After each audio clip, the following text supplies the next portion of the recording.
Hi, folks. I'm Richard Friedman, and welcome to another one of my political cartoon countdowns for December 7th, 2022. And it's Pearl Harbor Day, and a moment of thought for those people, those heroes who fought and died at Pearl Harbor on December 7th, 1941. In the words of President Roosevelt, a date that will live in infamy. Live on in infamy. So a moment of silence for that. And I want to, before I get started with the countdown, I'd like to tell you a little about, I've been writing books for the last few years, and I'm about to release my next book in mid-early January. And so for the last half of 2022, and every week or so, every 2 or 3 weeks, we get together and we do the countdown based on impressions on Twitter, the most popular cartoons on Twitter, in order of their popularity in terms of impressions.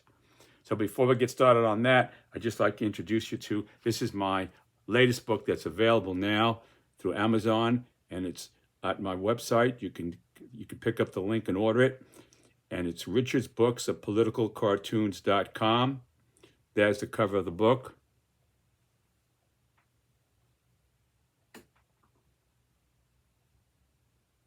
And there's a few cartoons just to scroll by here.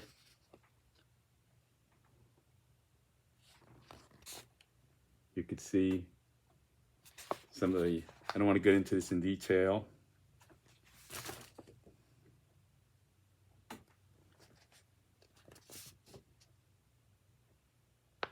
And you can see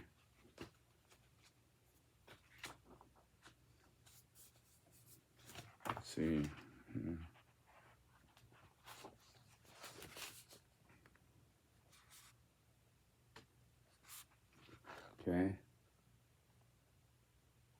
Just to give you a few glimpses of my book, you could go to my website again and look at the first 5 pages of this book, and you can see it up there. And just kind of like a free tour of my work and my books. And I invite you to do that. So let's get started on the countdown, starting off the top 5 in terms of impressions on Twitter, starting off with numero 5, number 5 of the last, say, 3 or 4 weeks or so. Here is number 5. And we have here Senate Minority Leader Mitch McConnell, Republican Kentucky, and meeting with Kevin McCarthy. There's Mitch, and here's Kevin McCarthy. Okay, and they're meeting, and House Minority Kevin McCarthy positioned to become the next House Speaker. He's positioned to take over as the House Majority Leader. And Trump ally meet in the wake of former President Trump's dinner at Mar-a-Lago with rapper Ye, formerly known as Kanye West, now known to be anti-Semitic, and white nationalist Nick Fuentes. That ahead of them both denouncing the Trump meeting, while McCarthy falsely claiming, I think President Trump came out, this is what he said, a quote, I think President Trump came out 4 times and condemned Fuentes. That's not true, adding that Trump didn't know who he was. Well, that's up to speculation. I doubt. It's hard to imagine he would invite somebody over to Mar-a-Lago and not knowing who they were. But that's what former President Trump said. He didn't know who Fuentes was.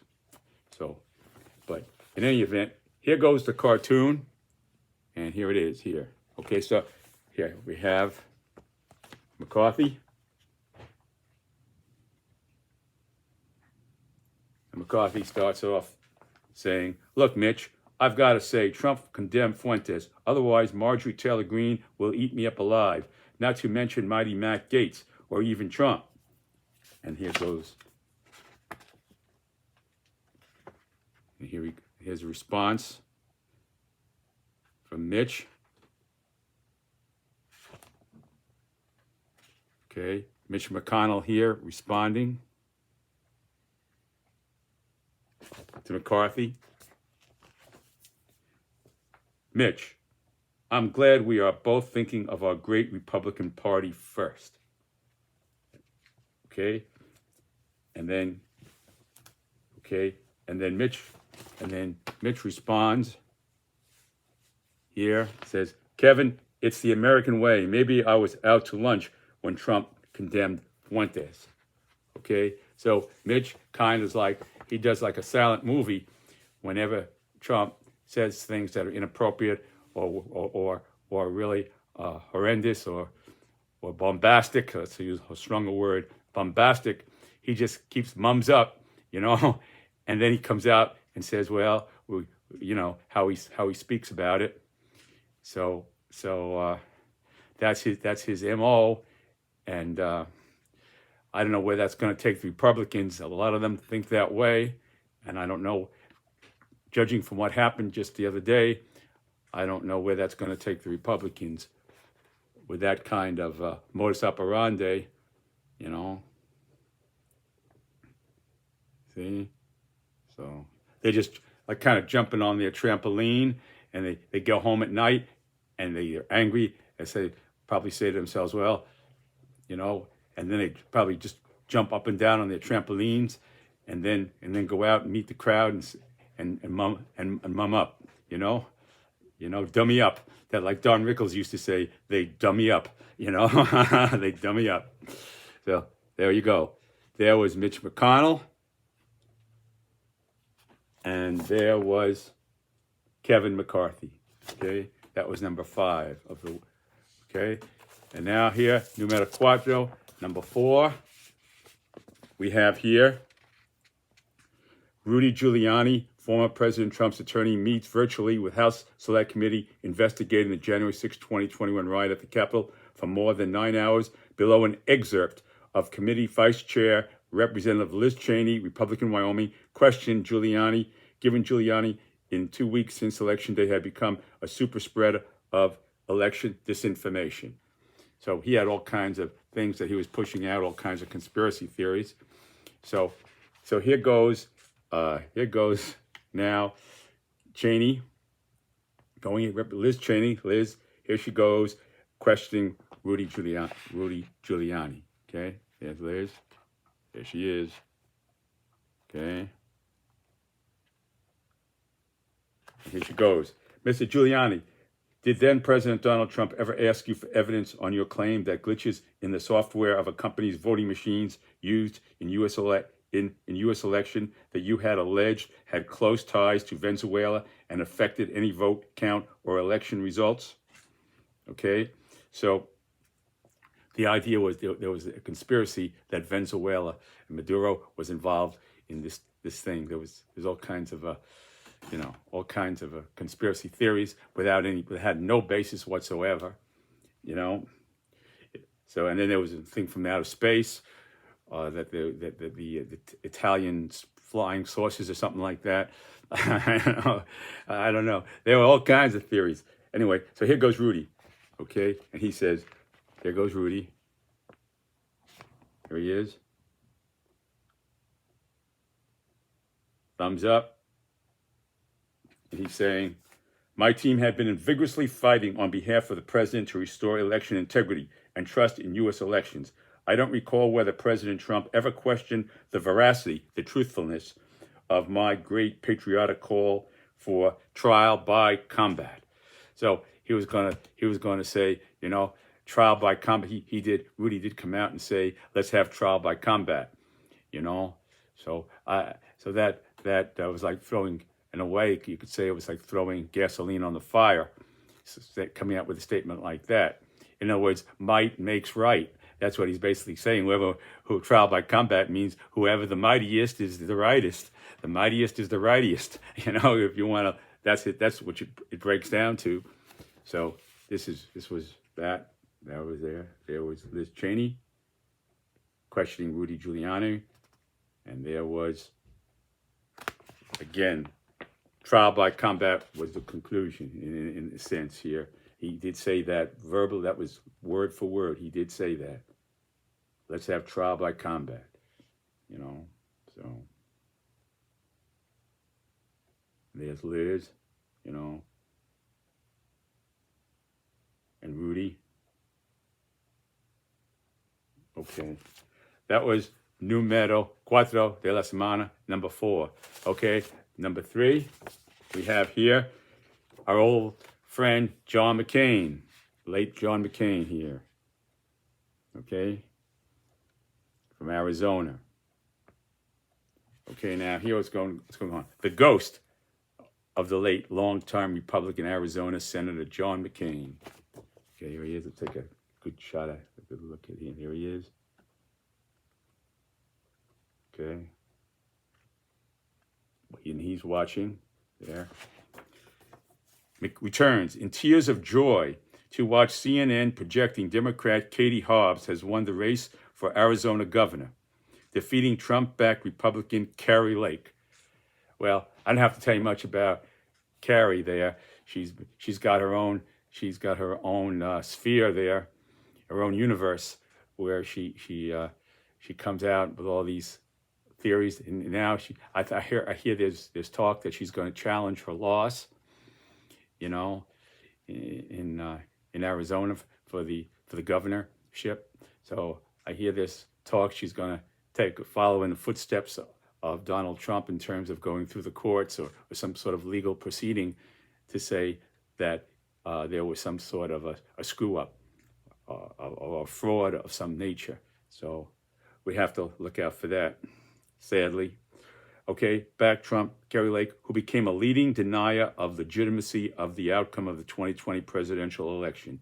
Given she was really she's like the mascot of almost the mascot of that movement, of that erroneous movement of ideology that the election was stolen and rigged without any proof of any kind, so. And when they pin her down and question her, she just wills her way out and said, well, a lot of people are very, very mad and upset, so it must be true, right? Why would all these people be upset? Well, they're upset because of what you've been saying. So it's like it goes round and round and round. Okay? Yes. Anyway, given during a campaign event, Lake called McCain a loser. There you go. She called Senator McCain a loser, which sadly Donald Trump also, I believe he did say that about John McCain, because I don't want to get into that. But I'm just saying historically, she's kind of emulating, it seems like, Donald Trump. So imitating, I should say, or trying to follow in his footsteps in terms of the verbiage there. And asked, she asked this, any McCain Republicans present in the crowd, get the hell out. If you're a McCain champion of McCain, get the hell out of here. That's what she said there. So here, the ghost of McCain watching all this, watching the loss of Kari Lake for the governorship of Arizona. And here he goes, and here he's saying, this got a lot of impressions on Twitter. And he's saying, Kari, you are the only woman who makes Sarah Palin, to me, look like Queen Elizabeth II. So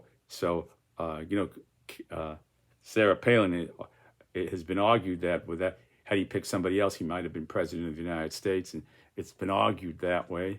And Sarah Palin was coming out with stuff that she was all the stuff that she was coming out with. So I don't want to go back there. I don't want to go back to the past in that way. So, but I'm just saying there is a school of thought that McCain might have won if he picked somebody else instead of Sarah Palin. I should say Sarah Palin, and say if I said Sarah McCain, forget about that one. Sarah Palin, okay. So Sarah, it's arguable. It's arguable that McCain might have been a president of the United States had he picked somebody else, So Sarah Palin did not do him much good in the final analysis. So he would say here that Kari Lake makes Sarah Palin look like Queen Elizabeth II. you know. So Sarah Palin never crossed him. She never. I don't recall her ever, crossing McCain. You know. So anyway, that's the story here, and this did very well on Twitter and impressions. So I'm just gonna give you a good look at here. I try to capture John McCain, his expression, and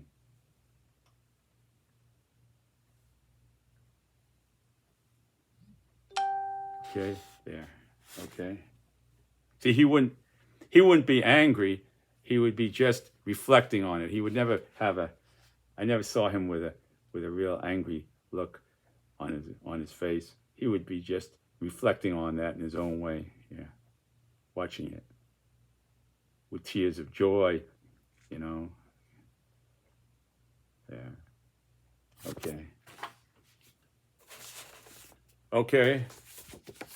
Here we have now Vladimir Putin, Russian president, watching Representative Marjorie Taylor Greene, Republican Georgia, at a rally. Marjorie Taylor is going to be on a lot of committees now. If Kevin McCarthy gets his way and becomes speaker, you're going to be hearing a lot from Marjorie Taylor Greene on a lot of committees. She's going to be up there. She's going to be running the House in a way, and McCarthy has the gavel, but I think that Marjorie Taylor Greene is going to have the mouthpiece. All he's been doing is banging his gavel, and Marjorie Taylor Greene he's going to make sure, Marjorie Taylor Greene to support, because she's supporting McCarthy right now, and he won't want to lose her support.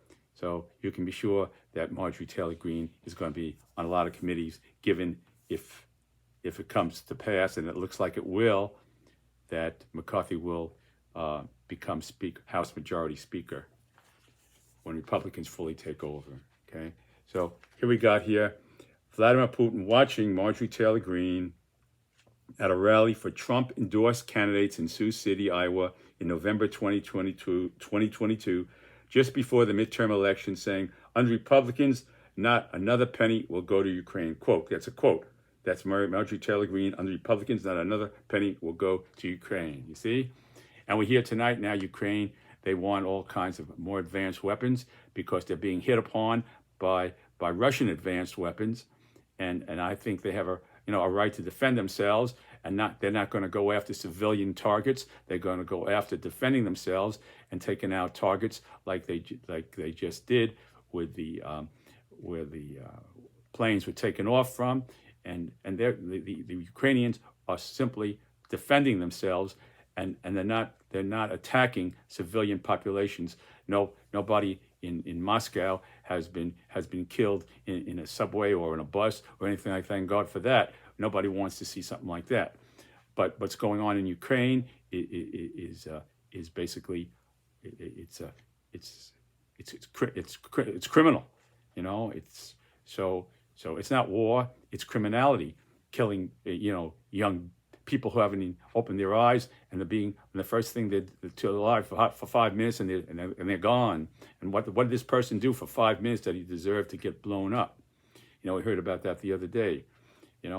So I mean, you got to give those Ukrainians a pat on the back for fighting. And I think under the condition, if they're given under those weapons, those cluster bombs that they're asking for, under the conditions that they won't use it to attack civilian populations, I think they should be given that. That's my one comment that I'm going to make. Because it's just plain logic. It's self-defense. If somebody's hitting you with comes at you with something like that, what the Russians are doing, you got to have something to defend yourself.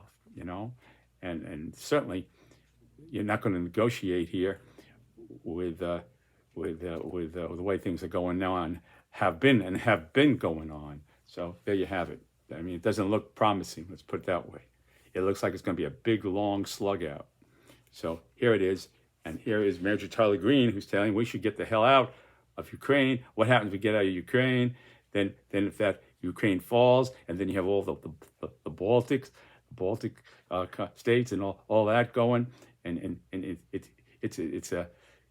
just like it's just like years ago. You know, you can't. Ukraine is too important to fall. Ukraine cannot fall. It's too important. Europe. I mean, this is really what it is, the gateway to Europe. You know. So anyway, here's Putin watching this. There's Stalin up there on the wall there. Picture of Stalin, who was a Russian leader during World War II. He led the Russians to defeat the Nazis. He did do that, but he also had a brutal side to him. Very brutal side. So the Russians paid a lot for that. So anyway, so here's his photo up there, and here's Putin watching Marjorie Taylor Greene, and Putin goes to Stalin, speaking from his portrait. Comrade Stalin, let's listen to our Trump girl, Marjorie. She gets it. And then here goes Marjorie Taylor Greene. There goes first that was Putin here. She gets it. And here's Marjorie Taylor Greene.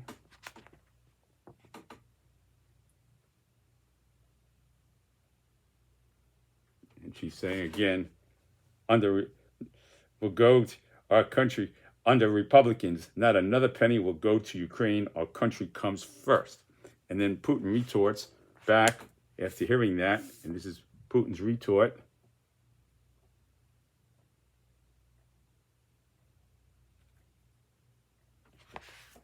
Comrade Stalin, that's what I have been saying. America should be the first out of Ukraine and the first out of NATO. That's the National Atlantic Treaty Organization, where if one country is attacked, then the others rush to their defense. So it's a bond between these countries. It was probably started because of Russian aggression years ago, and now it's getting stronger because of what happened, ironically. So that's it. So NATO, I mean, NATO is really the building block to protecting Ukraine, because the cooperation that we get through those countries, and a lot of those countries have parts and things that America doesn't have, and they're used to the Ukrainians are more used to those kind of Russian Soviet Union stuff that these countries that were formerly under the communist umbrella, now in NATO, have. So it really is very important to keep NATO going. So Marjorie Taylor Greene hasn't spoken about NATO, but you could see from talking about Ukraine, it's hard to imagine that she would be in support of America being a leader in NATO. You know, America first. That says screw everybody else. We're going to just protect ourselves. That's it. And the world ain't like that no more. We're just living across a pond. It ain't a big ocean where we're protected like we were, before World War II. It's not a long ocean anymore. It's just a pond. That's all it is a pond. Anybody could throw rocks across that pond, and there we are. Okay, so there you have it. Marjorie Taylor Greene.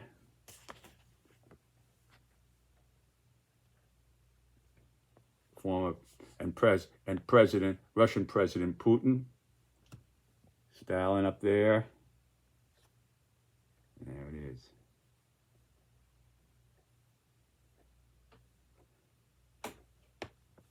Save America. There she goes. Save America.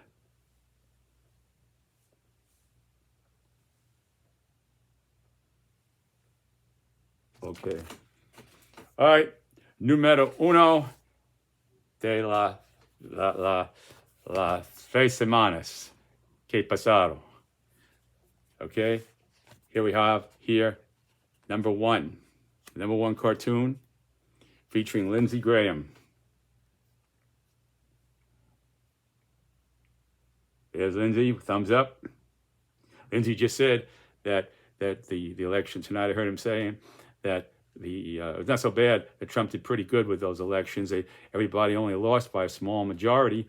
So, if you think Trump is the problem, then you're on the wrong boat, because Trump is not the problem. We just lost by a few points. It was very close elections, and you could say, well, Herschel Walker was such in the eyes of many, a poor candidate, and he did so well. He came very close.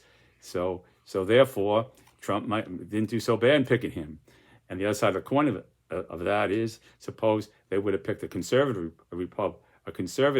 Republican mainstream, how would it have gone down then? That's like the $64,000 question. But they went with Trump's man. So, but you could argue with that too. But Lindsey sees it that it was a close election. Therefore, Trump is not the problem. The problem is those few thousand people who didn't vote for Trump. They are the problem. It's not Trump. So anyway, here goes Lindsey Graham, Republican, South Carolina, claims voter fraud without evidence in Nevada Senate race. Below the mathematics. November 12, 2022, 8:20 a.m., because it was so close that I had to put the time down. It was 8:20 a.m. on November 12th of this year that I did this. Claims voter fraud without evidence in Nevada Senate race. Okay, so here we go with Lindsey Graham claiming voter fraud without any evidence, no facts, nothing. He's claiming voter fraud, coming out, like almost like I hate to say this, but like a parrot. It's almost like he's been taught to say those words. Almost, it sounds like, without any evidence, coming out with that.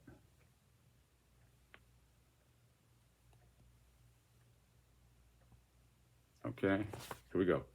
So here goes Lindsey. Given the evidence, his evidence, it is mathematically impossible for our Republican friend Adam Laxalt to lose. With 90% of the votes in and Laxalt at 48.5%, and Democrat Catherine Cortez Masto at 48.4%, because my statistical analysis proves the remaining outstanding 5% are now mathematically fixed at exactly the same percentages for both candidates. So he's saying that at this point in time, Catherine Cortez Masto, who won the election, was losing by 1.1 percentage points. So the remaining votes, it's mathematically impossible for her to win, because it was 50-50. The outstanding votes that hadn't come in yet were exactly 50-50. So if you keep that constant of 50-50, then how could she go beyond 1.1% if it's mathematically based? His mathematical statistical analysis shows that it was 50-50 of the outstanding votes that are for either for Masto or Laxalt. So that's Lindsey's analysis there. Fix the exact same percentage for both candidates. Therefore, if Laxalt does not win by 0.1%, it is because of voter fraud. So there goes. That's a mathematical justification. I made that up. Lindsey never came out with that, but that would be the only logical. I used to be a math teacher, and that would be the only logical mathematical way of expressing that view that he has. Without any proof that there was 50-50, but if he could say he has the proof, he's done the statistical analysis and this and that. So anyway, that's the greatest argument. In other words, the greatest argument in my mathematical mind that Lindsey Graham could make. The greatest argument, the greatest mathematical argument that he could have made is here. He didn't say this, but I'm making it for him to show how ridiculous it is. Okay, folks, I want to thank you very much for watching my cartoon countdown, and God bless you. Stay well, and God bless America. I'll see you next time. Bye.